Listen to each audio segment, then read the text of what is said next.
Hi friends, hello viewers. நான் உங்கள் Priya ராஜஸ் kitchen Priya பேசுகிறேன். இன்றைக்கி ஒரு ஸ்வீட் சொல்லித்தர போகிறேன். என்ன ஸ்வீட்டுன்னா பைத்தம்பருப்பு லட்டு.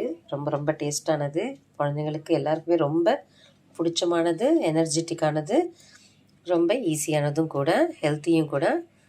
அதுக்கு என்னென்ன தேவை, எப்படி பண்ணலான்னு பார்க்கலாம் வாங்க.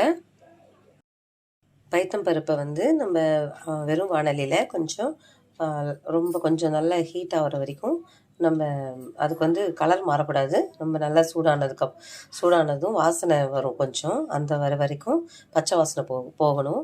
அது வரைக்கும் நம்ம வறுத்துட்டு நல்லா ஆற வச்சுட்டு மிஷினில் கொடுத்து இந்த மாதிரி நைஸாக நம்ம அரைச்சிக்கணும். பாருங்கள், நல்லா நைஸாக இருக்குது. அது ஒரு 200 கிராம்ஸு. சுகர் மிக்சியில் நல்லா இப்போ நைஸாக பவுடர் பண்ணி வச்சுருக்கோம், அது ஒரு 200 கிராம்ஸு. அப்புறம் கேஷ்யூஸ் ஒரு 2 டீஸ்பூன் நல்லா பொடி பொடியாக கட் பண்ணி வச்சு 2 டீஸ்பூன் ஃபுல்லாக. கீ ஒரு 2 டேபிள் ஸ்பூன் பார்க்கலாம். லட்டு பிடிக்க வரலன்னா திருப்பி கொஞ்சம் ஆட் பண்ணிக்கலாம். முதல்ல நம்ம ஒரு பவுலில் இந்த மாவையும் சுகரையும் ரெண்டுத்தையும் பவுலில் மிக்ஸ் பண்ணிவிட்டு எப்படி பண்ணலான்னு பார்க்கலாம். ஒரு பவுலில் பைத்தம்பருப்பையும் மாவையும் சுகரையும் நம்ம நல்லா இப்போது மிக்ஸ் பண்ணிக்கலாம். இப்போது ஒரு கடாய் எடுத்துக்கலாம். அந்த கடாய் ஹீட் பண்ணிவிட்டு ஒரு 2 டேபிள் ஸ்பூன் அந்த எடுத்து வச்சோம் இல்லைங்களா, அந்த நெய் போட்டுடலாம். அது நெய் ஹீட் ஆனதுக்கப்புறம் அதில் கேஷ்யூஸ் போட்டு அது நல்லா கொஞ்சம் கோல்டன் கலரில் வந்த உடனே மாவு அதில் கொட்டி கலந்துட்டு ஸ்டவ் ஆஃப் பண்ணிவிட்டு அதுக்கு மாவு கொட்டி கலந்துட்டு நம்ம லட்டு பிடிக்கலாம். இப்போ பைத்தம் பருப்பு நம்மளுக்கு உடம்புக்கு ரொம்ப நல்ல ஹெல்த்தி. அது அதில் ஃபைபர் நிறைஞ்சிருக்கு.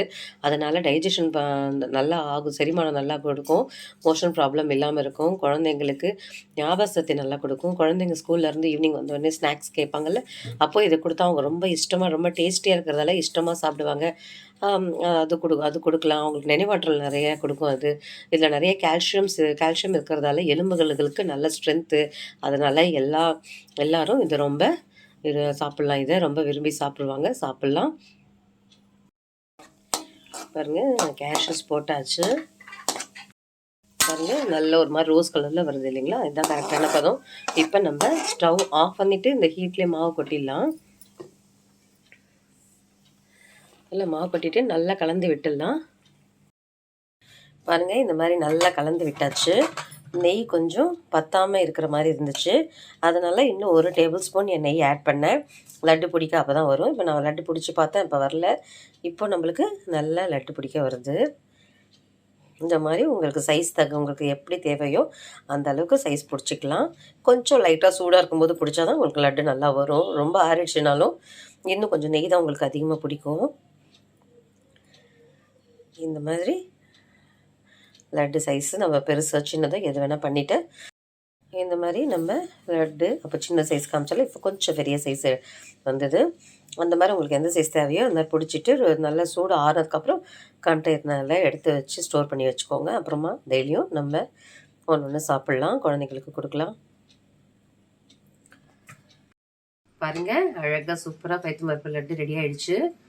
இது ஒரு 13-14 இந்த சைஸில் 13-14 லட்டுஸ் வந்துச்சு 200 கிராம்ஸ் மாவுக்கு.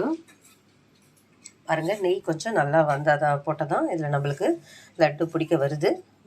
சில பேர் பாலெல்லாம் போட்டு பிடிப்பாங்க, அது சீக்கிரம் கெட்டு போயிடும். அது இந்த மாதிரி பண்ணால் தான் நம்மளுக்கு நல்லா டேஸ்ட்டாகவும் இருக்கும், ரொம்ப நாளும் இருக்கும், 1 வீக் வரைக்கும் ரொம்ப நல்லா இருக்கும். பாருங்கள், ரொம்ப ஹெல்த்தியான ரொம்ப டேஸ்டியான பைத்தம்பருப்பு லட்டு தயாராகிடுச்சு. இந்த வீடியோ உங்களுக்கு பிடிச்சிருந்தா லைக் பண்ணுங்கள், ஷேர் பண்ணுங்கள், சப்ஸ்கிரைப் பண்ணுங்கள். மறக்காமல் பக்கத்தில் இருக்கிற பெல் ஐக்கனை கிளிக் பண்ணுங்கள். செஞ்சு பார்த்துட்டு கமெண்ட் பாக்ஸில் கமெண்ட் பண்ணுங்கள்.